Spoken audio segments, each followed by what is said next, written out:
जैसे जैसे बजट की तारीख नजदीक आ रही है, लोगों की उम्मीदें बढ़ती जा रही है।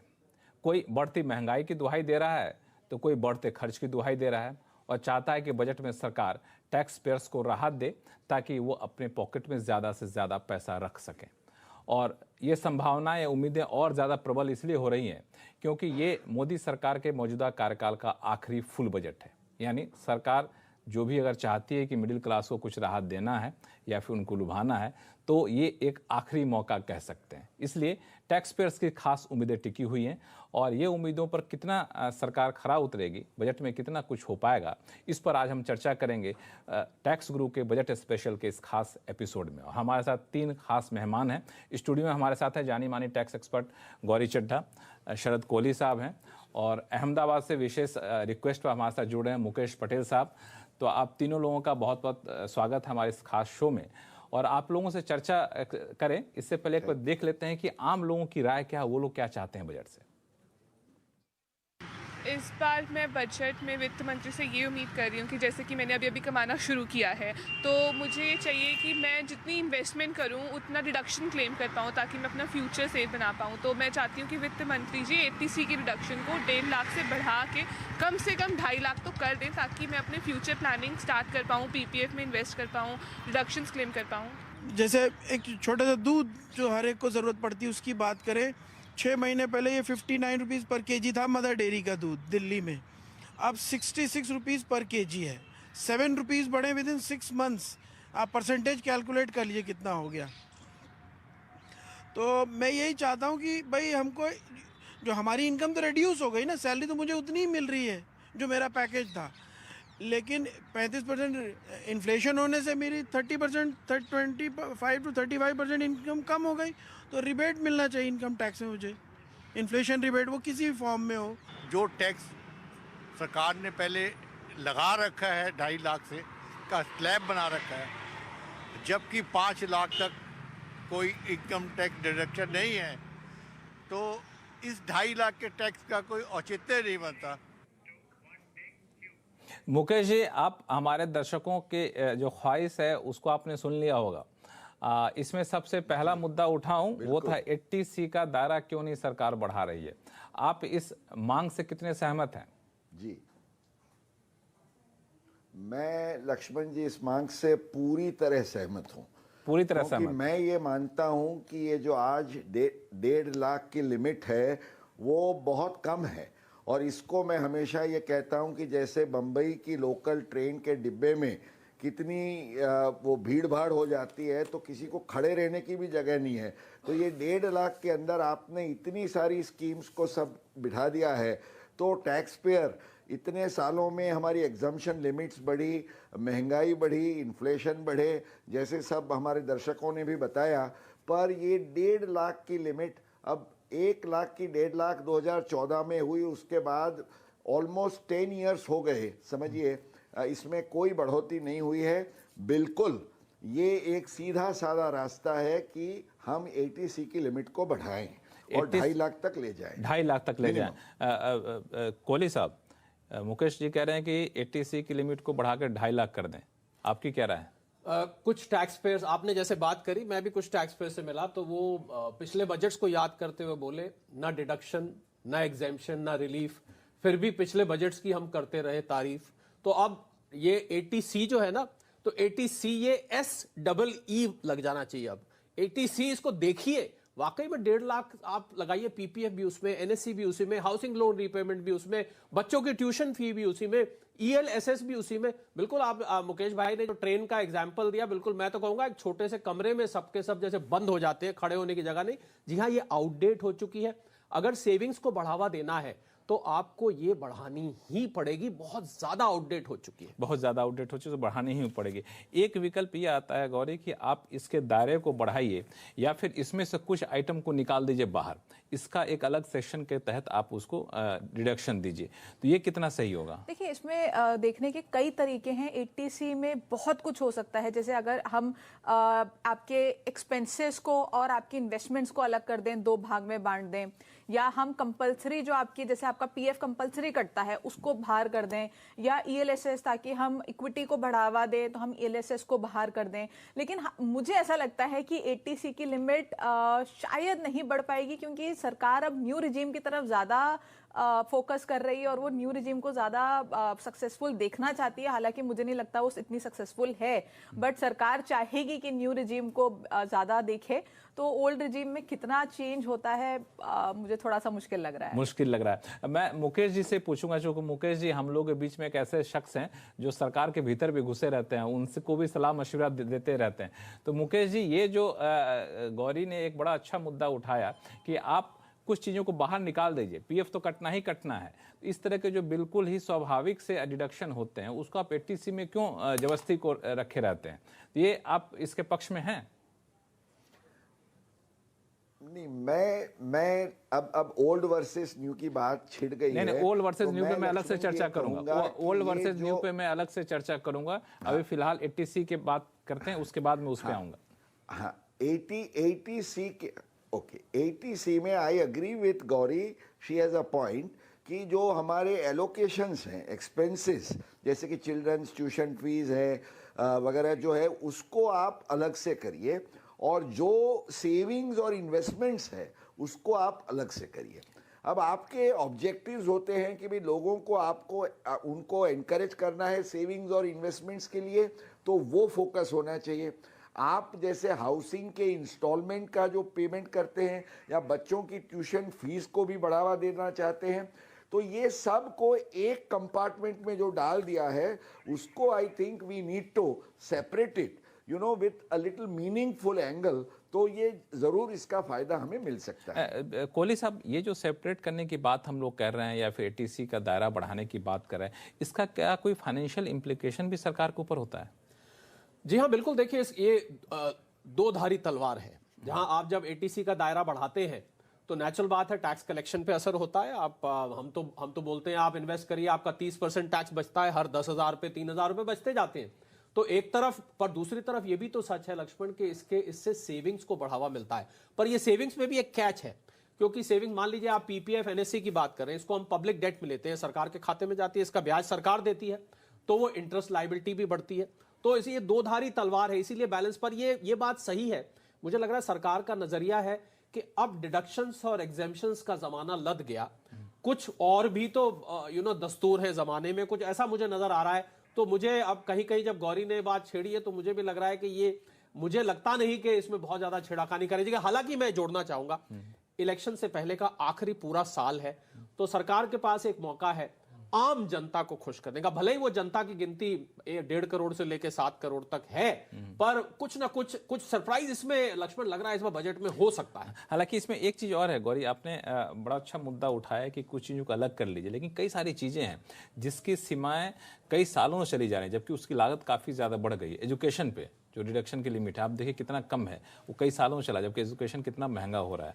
आप मेडिकल पे डिडक्शन देते हैं, आप बुजुर्गों के लिए देते हैं, जो युवा है वो भी तो अपने मेडिकल की चिंता करते हैं, तो वहाँ भी एक मांग आ रही है। देखिए, जहाँ तक एजुकेशन की बात है, मुझे सबसे अच्छा सेक्शन एजुकेशन का लगता है, क्योंकि एजुकेशन पे क्या है कि जितना इंटरेस्ट आप पे कर रहे हैं वो तो आपको सारा मिल जाता है। तो ये एक ल्यूक्रेटिव सेक्शन मुझे लगता है पर्सनली की है।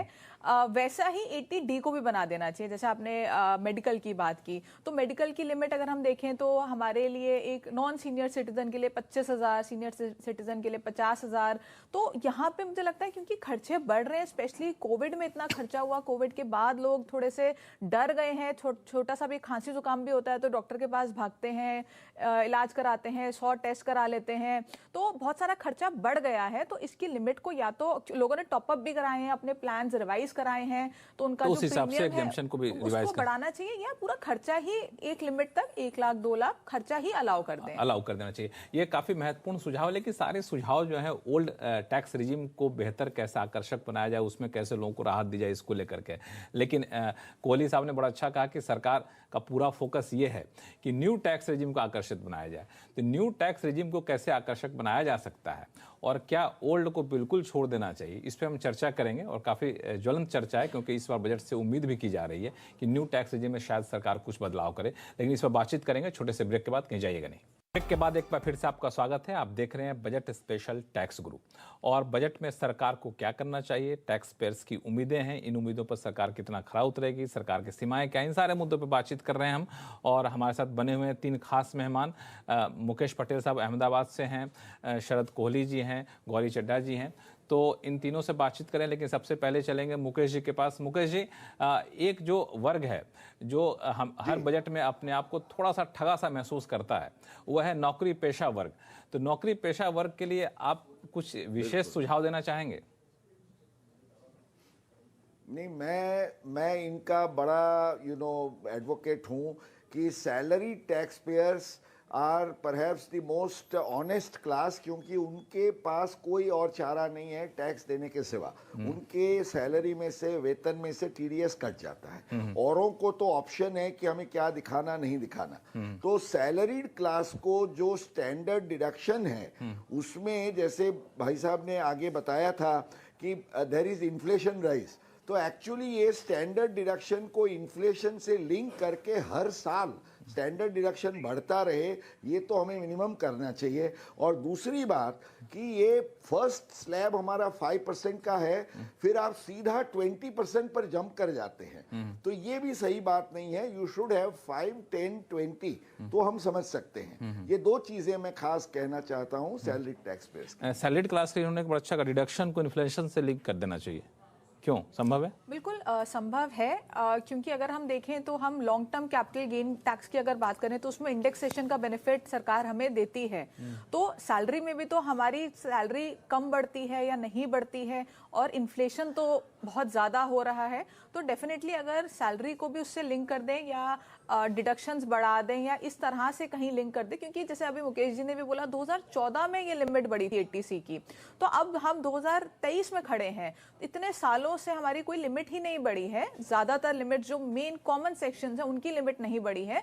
तो डेफिनेटली उसको इन्फ्लेशन से एडजस्ट करके उतनी बढ़ जानी चाहिए कि इतने सालों का जो इन्फ्लेशन है वो एडजस्ट हो जाए। ये सब सुन रहे होंगे तो हमारे कोहली साहब कह रहे होंगे कि ये लोग बात कर रहे हैं सब ओल्ड टैक्स रिजिम को ज़्यादा बेहतर बनाने की, लेकिन सरकार का फोकस ही अलग हो, तो न्यू टैक्स रिजिम को ज़्यादा बेहतर बनाना चाहती है।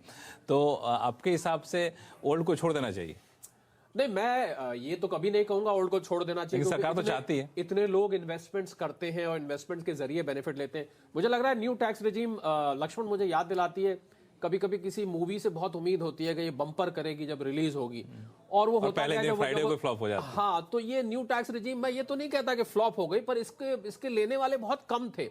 तो अब मुझे लग रहा है सरकार किसी तरह न्यू टैक्स रिजीम बड़े शौक से लाई गई थी। आप भी इस बात को जानते हैं, आप तो गलियारों से ऐसी खबर निकालते हैं जो किसी के पास होती नहीं। तो मुझे लग रहा है कि इसको लुभावना बनाने के लिए प्रयास इस बार किया जाएगा, क्योंकि इसमें जो स्लैब बनाए गए ये 5, 10, 15, 20 ये बड़े हिसाब से बनाए गए हैं, और कुछ हो सकता है इसमें डिडक्शंस ला दी जाएं। तो मुझे लग रहा है लक्ष्मण की ये जो अभी नई रिजीम है और अभी ओल्ड रिजीम है, कहीं उसके बीच में जाके ये समन्वय बैठने वाला है। मतलब कि डिडक्शंस भी रहेंगी और वो नए रेट्स भी रहेंगे। गौरी, आपके हिसाब से अगर न्यू रिजिम को आकर्षक बनाना तो क्या करना चाहिए?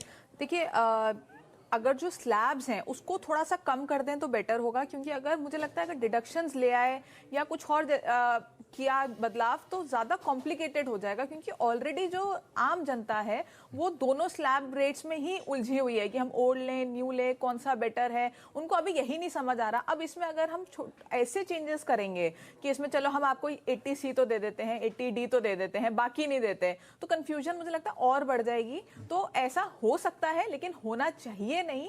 मुझे लगता है कि आपका जो स्लैब रेट है वो थोड़ा सा और कम हो जाना चाहिए। जैसे हर 2.5 लाख पे 5% का गैप है, तो हर 2.5 लाख पे या तो 2.5% का गैप हो जाए, या ऐसा कुछ हो सकता है। मुकेश जी से समझ, Mukesh ji, new tax regime को आकर्षक बनाने के लिए क्या करना चाहिए आपके हिसाब से? मैं ये मानता हूं कि न्यू टैक्स रिजीम हमारे सेटअप में उसका मैं इतना रेलेवेंस नहीं देखता हूं, विद ड्यू रिस्पेक्ट, और ये ओल्ड वर्सेस न्यू में you are neither here nor there. मैं ये मानता हूं कि अब इन्होंने ट्राई कर लिया इतने सालों में कि भाई ये हमने न्यू रेजिम को, और मैं ये ज़रूर कहूँगा it's not a flop but certainly it has not been a hit. तो जो उनका नज़रिया था और इसमें आपने क्या है कि हर बार आपने ये छुट्टी भी दे रखी है कि आप ओल्ड में जाना चाहते हैं तो ओल्ड में जाइए, न्यू में जाना चाहते हैं न्यू में जाइए। तो ये जो अवढव में रहते हैं, कंफ्यूजन में रहते हैं, मैं गौरी से एग्री करता हूँ। सो इन माय ओपिनियन एक बार आपने ये ट्राई कर लिया, you should make up your mind. और मैं कहता हूँ हमारे पूरे सेटअप के लिए एजुकेशन, हाउसिंग, मेडिकल रिलीफ, ये सब चीज़ों पर जो फोकस होना चाहिए उसको ध्यान में रखते हुए I am a strong advocate of the old scheme. हालांकि मेरा जो आपने सुझाव दिया कि एक बार जिसने डिसाइड कर लिया उसको डिसाइड कर देना चाहिए, उस पर वापस लाने के पीछे हटने का जो दरवाज़ा खुला रहता है उससे कुछ कन्फ्यूज़न रहता है। हालांकि मेरी राय इसमें यह है कि हम लोग जिस मानसिकता के लोग हैं कि नए चीज़ों को अपनाने में थोड़ा सा हिचकते हैं। जब पुरानी चीज़ें अच्छी तरीके से चल रही हैं तो कहते चलने रहने दो, नई चीज़ों को तभी अपनाएंगे जब ये लगे नई चीज़ अच्छी नहीं लगी तो फिर हम वापस पुराने पे आ जाएंगे। तो जब पुराने पे आप वापस आने का रास्ता बंद हो जाएगा तो नए के प्रति लोगों का आकर्षण शायद और कम ना हो जाए। खैर ये मेरी अपनी राय है। कोहली साहब, मेरा ये कहना है कि जब हम लोगों ने एक शो भी किया था जिसमें ये किया था कि किसको नए रेजिम में आना चाहिए, किसको नहीं आना चाहिए, तो हम लोगों ने पाया कि एक तय सीमा तक सैलरी पाने वाले लोगों के लिए अगर नए में जाते हैं तो उनका जो टैक्स की देनदारी वो बढ़ जाती है। अब जो मेरे जानकारी है वो है कि सरकार कोशिश ये करना चाहती है या फिर करना भी चाहिए कि आप टैक्स की देनदारी दोनों पे बराबर रखिए, तभी लोग न्यू में आएंगे। अब न्यू के मुकाबले ओल्ड में टैक्स की देनदारी अगर बहुत कम होगा तो लोग नहीं आएंगे न्यू में। तो इसको करने के लिए टैक्स की देनदारी बराबर रहे, लोग आकर्षित हों, क्या कर सकते हैं? क्योंकि आप हमें ज्यादा हिमायती दिखते हैं न्यू टैक्स रिजिम के। बिल्कुल, मुझे लगता है लक्ष्मण के जैसा मैंने अभी पहले कहा था कि समन्वय मुझे कहीं बीच में लगता है, एक एक्सट्रीम है दूसरी एक्सट्रीम है। क्योंकि अगर उदाहरण के तौर पर आप हाउसिंग लोन की डिडक्शन है, अब हाउसिंग लोन की डिडक्शन आप अगर ओल्ड छोड़ते हैं और आपने तो मकान लिया है 15-20 साल का आप लोन देते हैं और आपने इसी इंसेंटिव से लिया था आपने, अब आप ओल्ड न्यू में चले जाते हैं तो आपका तो सारा वो हाउसिंग लोन लेना ही एक तरह से बेकार हो जाता है टैक्स पॉइंट ऑफ व्यू से। तो मुझे समन्वय बीच में इसलिए लगता है कि मुझे लग रहा है न्यू रेजीम सुदृढ़ बनाई जाएगी और कुछ डिडक्शंस जो ओल्ड में मिलती हैं वो अब नई में दी जाएंगी। तो ये मैं बीच में जो कह रहा था, बीच का मतलब यही है कि आप ओल्ड मत छोड़िए, न्यू पे पूरी तरह से सक्सेसफुल नहीं रही तो न्यू को ही लुभावना बनाया जाएगा जिससे ज्यादा लोग न्यू की तरफ जा सके, ओल्ड को छोड़ सके। क्योंकि टैक्स का सिंप्लीफिकेशन मुझे लग रहा है लक्ष्मण इस सरकार का बहुत इंपॉर्टेंट एक ध्येय है। चलिए, तो उम्मीद करते हैं कि इस टैक्स को सरल करने की पूरी कोशिश सरकार करेगी इस बजट में। और अभी फिलहाल छोटे से ब्रेक के बाद बात करेंगे जिसकी मांग सबसे ज्यादा हो रही है, वो ये है कि 2.5 लाख इनकम टैक्स छूट की सीमा को क्यों सरकार पकड़ कर बैठी है, उसको क्यों नहीं बढ़ा रही है। इस पर बातचीत करेंगे छोटे से ब्रेक के बाद। ब्रेक के बाद एक बार फिर से आपका स्वागत है। आप देख रहे हैं टैक्स गुरु बजट स्पेशल इसलिए मैं कह रहा हूं क्योंकि इस शो में हम चर्चा ये कर रहे हैं कि सरकार को टैक्स पेयर्स को राहत देने के लिए क्या कुछ करना चाहिए इस बजट में। और इस चर्चा में हमारे साथ 3 खास मेहमान हैं, गौरी चड्ढा, शरद कोहली साहब हैं, मुकेश पटेल जी अहमदाबाद से जुड़े हुए हैं। सबसे पहले मुकेश जी आपके पास चलूंगा मैं। एक हमारे दर्शक ने कहा भी, आपने शो के शुरुआत में सुना भी होगा कि 2.5 लाख को पकड़ कर सरकार क्यों बैठी है, 2.5 लाख की सीमा क्यों नहीं बढ़ा रही है। महंगाई इतनी बढ़ गई, लोगों की आमदनी कम हो जा रही है, रोजगार एक बड़ी समस्या है, तो आप इस 2.5 लाख की सीमा को बढ़ाने के पक्ष में हैं? मैं ये 2.5 लाख को बढ़ाने के पक्ष में नहीं हूं, लेकिन साथ साथ मुझे ये भी कहना चाहिए कि रिबेट जो है, जो हमारा थ्रेशोल्ड लिमिट है अभी 5 लाख का, उसको बढ़ाना चाहिए। और हमारे जो रैशनलाइजेशन ऑफ रेट्स, माना जो 5% के बाद सीधा 20% का जंप आता है, उसको रैशनलाइज करना चाहिए। इसका फायदा क्या होगा, सरकार ये चाहती है और ये बिल्कुल सही इसका नजरिया है कि we do not want to reduce और make the tax base small, क्योंकि रिटर्न्स भरेंगे। आज समझिए करीब 7.5-8 करोड़ ITR भरते हैं पूरे देश की इतनी आबादी में भी, तो ये रिटर्न्स कम हो जाएंगे। फिर अब रिटर्न नहीं भरेंगे तो you will not have track जो सरकार का पूरा इनसाइट का प्रोजेक्ट है उसका इम्प्लीमेंटेशन वगैरह। और हर एक देश में रिटर्न्स भरने वालों की संख्या होनी चाहिए। तो और ये 2.5 से 5 करते हैं तो आपको फायदा क्या होता है, केवल 12,500 रुपये का, और वो करोड़पति को भी मिलता है। तो इसकी जगह ये 12,500 का फायदा अगर आप रिबेट में ही उसको इनबिल्ट कर लें तो that will be more meaningful. और जिसको जरूरत नहीं है उसको आप नहीं देके भी अच्छा काम कर पाए। ठीक है, कोहली साहब आप सहमत हैं इससे? कि नहीं बढ़ाना चाहिए 2.5 लाख की सीमा? देखिए लक्ष्मण, 7 करोड़ के करीब रिटर्न्स आई और असल में टैक्स 1.5 करोड़ लोगों ने दिया। तो इसको देखते हुए सरकार को ये लगता है भाई पहले ही 130-40 करोड़, हम शायद इस साल दुनिया के सबसे पॉपुलेटेड हो जाएं, तो 130-40 करोड़ में कुल 7 करोड़ रिटर्न्स आती है, टैक्स देने वाले कुल 1% रह गए, मोटा मोटा आप देखिए। तो मुझे लगता है 2.5 लाख बढ़ाने पर इसमें समस्या ये है कि आप जो 2.5 लाख से बढ़ाना चाहिए कि नहीं बढ़ाना चाहिए? नहीं, मेरे हिसाब से वो नहीं बढ़ाना चाहिए। क्यों नहीं बढ़ाना? क्योंकि 2.5 लाख से 5 लाख के बीच में जो लोग हैं, हालांकि उनकी गिनती बहुत कम है, उनसे आप मैक्सिमम टैक्स 12,500 ले सकते हैं, जो अभी मुकेश भाई ने बताया। तो मुझे लग रहा है कि टैक्स का बेस बढ़ाने के लिए और कदम उठाने चाहिए, क्योंकि 2.5 लाख से 5 लाख वालों के ऊपर ज्यादा टैक्स नहीं पड़ता है। और आप 87A का जो रिबेट है, वो रिबेट आपको वैसे ही मिल जाता है। तो मैं इसको बढ़ाने का मतलब कोई फायदा नहीं है, एक सिर्फ एकेडमिक पॉइंट ऑफ व्यू से है, और उन्हीं टैक्स पेयर्स के लिए जो 5 लाख से नीचे के हैं। मुझे लग रहा है टैक्स का बेस बढ़ाने के लिए सीरियसली सरकार को कदम इस समय उठाना चाहिए। आपको जोड़ना चाहेंगे? देखिए मेरा भी व्यू सेम है कि जो बेसिक एग्जेम्पशन लिमिट है वो नहीं बढ़नी चाहिए, लेकिन रिबेट अगर बढ़ा सके तो बहुत अच्छा होगा। लेकिन मैं यहाँ पे ऐड ये करना चाहूंगी कि हम ज्यादा उम्मीद ना रखें तो अच्छा होगा, क्योंकि इसके बाद एक इंटरिम बजट भी आना है। और अगर हम ट्रेंड देखें तो पिछली बार भी इंटरिम बजट में पीयूष गोयल जी ने रिबेट को बढ़ाया था। तो मुझे लगता है कि ये इंटरिम बजट में इस साल ज्यादा राहत देंगे रादर देन कि इस बजट में आपको राहत मिले। गौरी ने पहले ही सेफगार्ड ले लिया कि इस बार अगर कुछ निराशा हाथ लगे तो निराश मत होइएगा, एंटी बजट से उम्मीद बना के बैठ जाइएगा, शायद वहां पे कुछ आपको मिल सकेगा। चलिए, आप सभी का बहुत बहुत शुक्रिया हमारे साथ जुड़ने के लिए। मुकेश जी, आपका भी बहुत बहुत धन्यवाद समय निकालने के लिए, बहुत ही बेशकीमती सिफारिश देने के लिए। तो ये हमारी तरफ से, हमारे टैक्स एक्सपर्ट की तरफ से अपेक्षाएं हैं, जो हमारे दर्शक उनकी अपेक्षाएं हैं कि सरकार बजट में टैक्स पेयर्स को राहत देने के लिए ये कदम उठाने पर विचार करे। खैर, बजट पेश होगा तो देखते हैं कि वित्त मंत्री इन सुझावों पर कितना अमल कर पाती हैं। तो फिलहाल के लिए नमस्कार, देखते रहिए CNBC आवाज़।